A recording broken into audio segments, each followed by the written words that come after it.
Halo guys, kembali lagi bersama saya di channel saya Gerak Crypto dan semoga kalian semua mengalami hari yang cukup bagus ya hari ini ya. Dan walaupun ya sebenarnya market sedang dalam kondisi yang tidak baik-baik saja ya guys ya, kita bisa ngelihat di sini bahwa mayoritas adalah merah guys. Dan ya ada beberapa koin yang mengalami hijau sedikit lah ya kayak DXY di sini, tapi kebanyakan merah. Dan kalau kita lihat total ya rata-rata semuanya merah, kira-kira minus 6 persenan ya rata-rata ya dari top 1 sampai top 1000 coins ya. Jadi overall market ini merah sekali ya. Nah, ini kenapa yang terjadi? Ya obviously kalau kalian perhatiin kalian udah tahu lah ya, ada di video saya juga sebelumnya bahwa Trump sudah mengeluarkan tarif ya dan Indonesia ada di dalamnya guys ya. Kita bisa ngeliat di dalam foto ini China kena tarif 34%, European Union 24%, Vietnam 46%. Ini saya bacain yang menurut saya yang important aja ya. Taiwan 32% ya, dan bla bla bla bla bla. Dan Indonesia kena 32% guys ya, 32% tarif. Dan kemungkinan dari sini tuh kemungkinan IHSG yaitu indeks saham gabungan di Indonesia bisa mengalami penurunan yang cukup signifikan ya guys ya di sini ya, gara-gara 32% tuh actually quite massive di dalam tarif. Oke. Dan ya ini Singapura 10% dan segala macam. Jadi Australia juga 10%, Sri Lanka 44% ya guys ya. Jordan 20%, UAE 10% dan segala macam ya. Ya ini sebenarnya dia ngomong reciprocal tarif, tapi sebenarnya dia cuma ngitung dari cara defisit impor ekspornya mereka ya. Jadi maksudnya gini. Defisit intinya misalkan di Indonesia case lah ya, dia cara ngitungnya gini ya, misalkan Indonesia ekspor ke Amerika Serikat 100 ton ya, misalkan barang, oke? 100 ton barang harganya 100 dolar, let's say just 100 dolar ya, biar gampang hitungnya. Terus kita impor barang Amerika sebanyak 30 dolar. Berarti kan kita ada defisit 70 dolar ya, di mana kita ekspor 100, kita cuma impor 30. Nah, 70 itu berarti 70% guys ya. Trade deficitnya, dan itu yang dikalkulasi dengan cara ini ya, tariff charge by the USA. So dia bukan main asal pemerintah Indonesia ngetarifin produk USA sebanyak 64%, tapi ternyata mereka perhitungannya tuh pakai defisit dari impor ekspornya masing-masing negara ya guys ya. Nah obviously ini kayak nggak gitu make sense ya, karena kan kadang-kadang misalnya Indonesia gitu, kita nggak gitu butuh barang-barang Amerika mungkin dan segala macam, jadi cenderung pasti lemah ya. Kan kita ekonominya cukup dekat ke Cina, dan makanya yang ekonominya dekat sama Cina, trade deficit ke US aja tinggi guys ya. Misalkan ya Vietnam ya 90%, Taiwan 64% ya, Jepang sebenarnya nggak gitu banyak di Cina sih. Tapi kayak semacam kayak Thailand ya 72% ya. Bangladesh 74% ya. Banyak yang negara-negara yang quote and quote bukan western itu ties-nya ke China itu lebih kuat daripada ya obviously yang western. Makanya sebenarnya ini rada nggak adil aja ya menurutku ya, karena nggak adil terhadap obviously yang cenderung bukan western countries. Tapi ya sebenarnya apakah ini matters that much, I'm not sure ya. Kan kita kembali lagi ngomong ya, kan impor kita terhadap barang Amerika Serikat kan sedikit ya. Bukan yang sebanyak itulah, bukan sedikit lah, tapi bukan yang banyak banget lah, ya kan?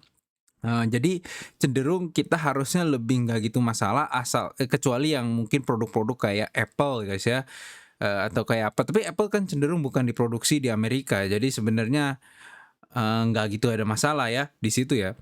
Paling barang-barang yang spesial lah yang dari Amerika ya, mungkin mobil-mobil Amerika, mungkin apa segala macam yang kita akan kena tarif yang lebih tinggi guys ya di sini, 32%. Tapi overall roughly gara-gara tarif ini semua ya, berarti di atas 10% semua kebanyakannya tarifnya ya dari semua negara di sini. Itu ya menyebabkan yang market nge-tank ya. Kita bisa ngeliat di SPX di sini, S&P 500 Index, kita ada gap ya forming, dan ini turun sampai di 5.445 ya. Jadi sangat-sangat drastis ya turun dari sini, dan bahkan dia mulai mengetes 0,382 range-nya di 5.400 atau ya sekitar September 2024 guys ya. Jadi sebelum bahkan Trump dipilih ya. Nah, kalau misalnya kita lihat juga Bitcoin dominance ya naik terus guys ya. Up obviously kan kalau udah dalam risk of risk of period seperti ini tuh pasti Bitcoin dominance naik.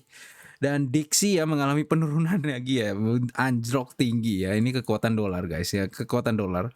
Dan obviously karena orang-orang makin anti Amerika ya, quote and quote ya, anti Amerika dan berusaha sedemikian rupa untuk beli gold ya. Kalau kita lihat gold harganya ya walaupun dia dia kemarin turun tapi kembali lagi bisa range naik lagi ya guys ya. Dan bahkan lebih tinggi lagi daripada yang previous video yang saya buat 17%. Sekarang udah 18,5% guys ya di 3.125 dolar per troy ounce ya. Ini sangat-sangat bagus bagi gold dan kemungkinan besar gold akan terus mencetak all time high sampai the Fed ends QT atau sampai tarif ini kayak perang dagang ini udah selesai ya di kelihatannya ya. Dan kita bisa ngelihat juga di dalam total tree dibagi Bitcoin ini mengalami penurunan ya. Berarti altcoin ngebleed more than Bitcoins ya. Ini maksudnya total tree itu berarti tanpa Ethereum. Tapi termasuk stablecoin. Jadi beda ya guys ya. Kalau misalkan ada stablecoin kan cenderung dia nge-prop up market karena misalkan nggak semua orang jual koinnya untuk beli Ethereum atau Bitcoin ya. Kebanyakan mereka ke USDC, USDT segala macam. Tapi itu pun aja dengan begitu aja bisa mengalami penurunan guys ya dari kemarin ya. Dan saya ekspektasi ya supaya ya bisa sampai ke 0,27 range ya kalau misalkan mau dapat pumping yang altcoin season yang gila-gilaan guys ya. Tapi kalau total 2 kita dilihat di sini yang ada Ethereum-nya ya berarti ya juga mengalami penurunan ya. Jadi berarti bukan cuma Ethereum juga mengalami penurunan ya. Kita bisa lihat harganya sekarang udah 1.700 guys.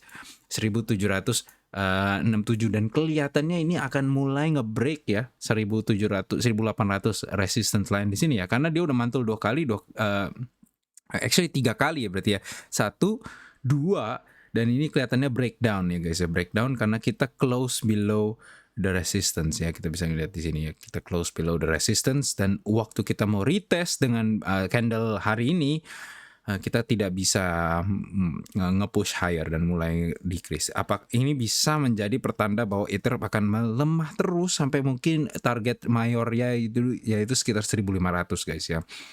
Jadi overall it's very very bearish for Ethereum.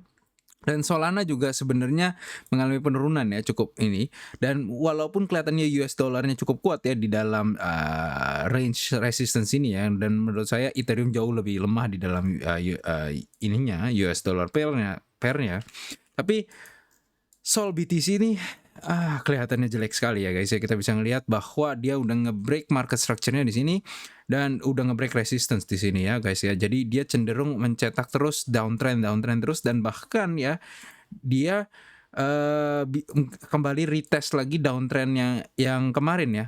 Walaupun kemarin udah berusaha ditembus dan berhasil selesai untuk ini, tapi ternyata Solana tidak bisa menahan supportnya ya di sini dan akhirnya nge-breakdown lagi ya guys ya. Jadi kemungkinan besar ini on 1 week 2 week time frame kita mungkin bisa ngelihat Solana melemah terus terhadap Bitcoin ya dan mungkin kembali ke sekitar 0,0012 intinya 12.000 satoshis atau di 11.000 satoshis ya sekitar gitu ya 11.000 dan 10.000 ya.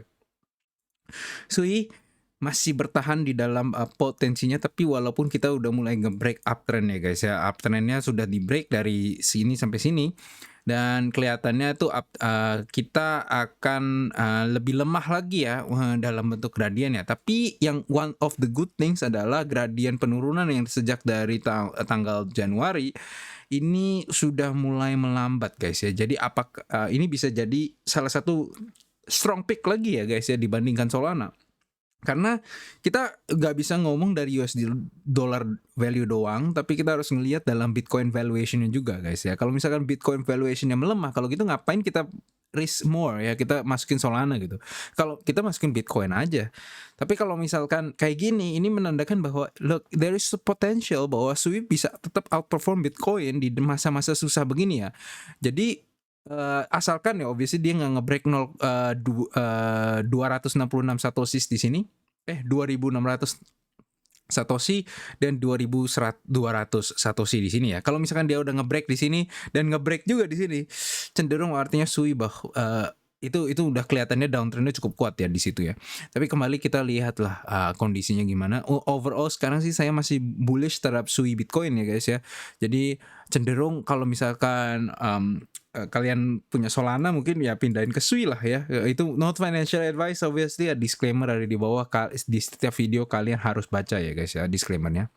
Dan itu yang perlu kita lihat lah. Ada beberapa kayak Ondo gini ya. Ondo berhasil mantul ya di dalam range-nya di 969 Satoshi, tapi ya nggak gitu kelihatan kuat ya. Kita bisa ngelihat bahwa dia bentar lagi turun ke 843 Satoshi resistance level di Bitcoin. Jadi ya kita masih kurang cocok lah terhadap Ondo ya dibandingkan Om ya. Om masih sangat-sangat tinggi guys terhadap Bitcoin ya. Kita bisa ngelihat kalau US dollarnya aja udah tinggi sekali, apalagi terhadap Bitcoin guys. Terhadap Bitcoin dia bahkan tidak kembali ke 0,618 resistance levelnya guys ya di Fibonacci-nya, bahkan masih bermain di dalam 7.680 Satoshi. Bahkan belum nyampe 7.000 guys. Jadi ini Om nih sangat-sangat kuat guys ya. Bahkan gila ini, bener-bener hebat banget ya koinnya ya. Apakah karena apa ya? Saya juga nggak tahu ya. Kembali lagi ya. Tapi ya Kaspa di sini ya, Kaspa udah anjlok terus terhadap Bitcoin. Terus TrueFly udah anjlok terhadap Bitcoin. Apalagi lah yang ini AVE lah ya. AVE masih bagus. So, walaupun sekarang kelihatannya trennya udah hancur ya guys ya. Ini trennya udah tembus, udah berkali-kali day ya kita udah berusaha di 31 Maret untuk mantul, tapi di reject di 1 April. Dan kita kembali lagi di bawah downtrendnya. Dan kalau misalkan ini sampai di bawah uptrendnya ya. Kalau misalkan ini sampai di sekitar 160.000 Satoshi, kita mungkin tidak bagus ya guys di sini ya. AVE berada ya. Tapi ya kita kembali lagi, kita nanti harus lihat lah di mana masa depannya. Kalau di BNB sendiri ya, BNB kemarin kan pumping ya karena Binance dapat seed round, dapat investing. Jadi ya sebenarnya nggak sejelek Ethereum ya, malahan masih lebih tinggi daripada trendline-nya, dan kita bisa ngeliat dia chopping up di antara ya range ini ya yang rasanya box ini, yaitu di 0,006 Bitcoin sampai 0,007 Bitcoin guys ya, sekitar gitu. Dan kelihatannya kita mulai akan ngenaik lagi untuk ngetes lagi ya. Kan kita udah mantul sekali di sini, kita mungkin mantul lagi, dan mungkin dengan yang kedua ini yang naik ini bisa tembus guys ya untuk masuk ke dalam ranah range yang ini ya guys ya, mungkin kayak gini. Tapi ya itu kembali lagi berdasarkan gimana dampak tarif terhadap global trade ya, dan juga apakah pemerintah asing seperti pemerintah Indo dan segala macam akan nge-reciprocal juga tarifnya. Jadi kita nggak tahu ya. Tapi honestly kalau bagi aku Indonesia kita nggak ada kekuatan ya untuk ngetarifin balik ya. Janganlah, tolonglah ya, jangan lebih parah nanti. Tapi ya kalau misalkan kayak Cina mungkin segala macam kan pasti naikin tuh tarifnya ya. Jadi ya we'll see.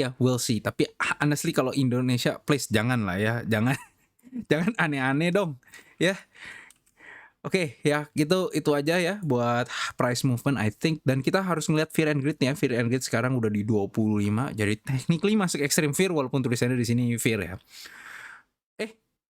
Actually ya, it's still fear actually ya. Ini masih masuk fear harusnya kalau pakai 5 ya, kategori ya. Extreme fear, fear, neutral, greed, dan extreme greed. Tapi kalau kamu pakai 4 kategori ya ini udah masuk extreme fear guys ya. Tapi obviously it's still kita kalau ngelihat dari pantulan ini ya, kita masih di quote and quote kayak di resistance ya, di sekitar mainnya di 27, di 26, ya 25 ya. Jadi overall kita masih dalam quote and quote uptrend ya. Karena kan gradien dari turun di sini itu kita udah nge-break dan kita sustain guys di atas gradien penurunan ini guys ya. Kalau kita ambil trendline dari sini ke sini, kita bisa ngeliat bahwa intersect dengan fear and greed sekitar di sini somewhere here, dan berarti kita udah mengalahkan trendline itu. Nah, jadi kemungkinan besar fear and greed makin lama makin naik guys ya. Jadi cenderung bullish bagi kripto. Nah, initial claims kemarin bagus ya, cukup bagus, yaitu di sekitar 219.000 orang yang ngeklaim bahwa dia unemployed guys ya, di bawah ekspektasi, which is good thing. Berarti unemployment technically is lower. Tapi kembali lagi ya kan, kalau kayak gitu cenderung the Fed akan lebih mempertahankan QT-nya ya, karena belum nge-break the pasar ya. Walaupun bagusnya apa ya, kita nggak resesi guys ya, atau kita nggak ada dalam kondisi-kondisi recessionary ya. Overall sih it's neutral in my opinion, dan juga ini kan bukan cuma satu data point doang, kita harus ngelihat the broader trend, dan ya kita harus lihat lah gimana kondisinya ya. Terus Trump tariff ini juga nge-wipe out banyak orang ya di leverage liquidation ya. Jadi kalau misalnya kalian kalau kalian nggak nonton video kemarin ya, kalian nonton lah ya. Saya udah ngomong bahwa volatilitas itu akan tinggi sekali di April kedua, dan orang nggak percaya, akhirnya ke burn ya guys ya. Dan kita lihat di liquidation heat map kebanyakan stop out di sini ya, karena kebanyakan mereka itu di sini nih kalian bisa lihat tuh liquidationnya tuh 81.000, akhirnya kena stop ya 75 juta di sini nih ya.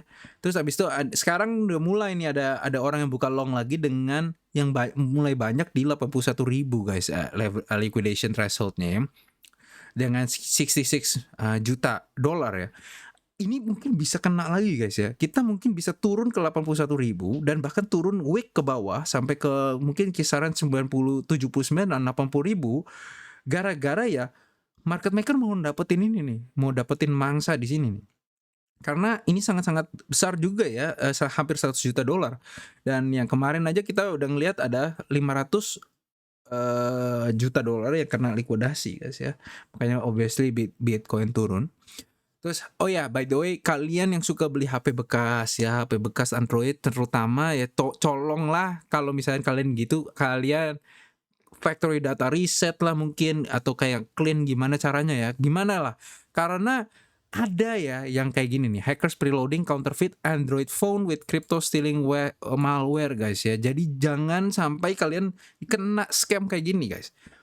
Kalau kalian beli Android phone ya, kalau bisa jangan masukin crypto address kalian di dalam atau crypto wallet kalian di dalam ya. Mungkin pakai Ledger lah, atau pakai hardware wallet yang lain lah ya kan. Sekarang kan hardware wallet ada yang lebih murah di bawah 1 juta, ada yang kayak Ledger yang ada yang 1 juta juga, 1 jutaan ya. Nggak usah yang paling mahal lah, nggak usah yang kayak Flex, Stacks yang gitu-gitu yang 7 jutaan ya, nggak perlu lah. Tapi kayak yang di bawah 1 juta itu wajib lah menurutku ya.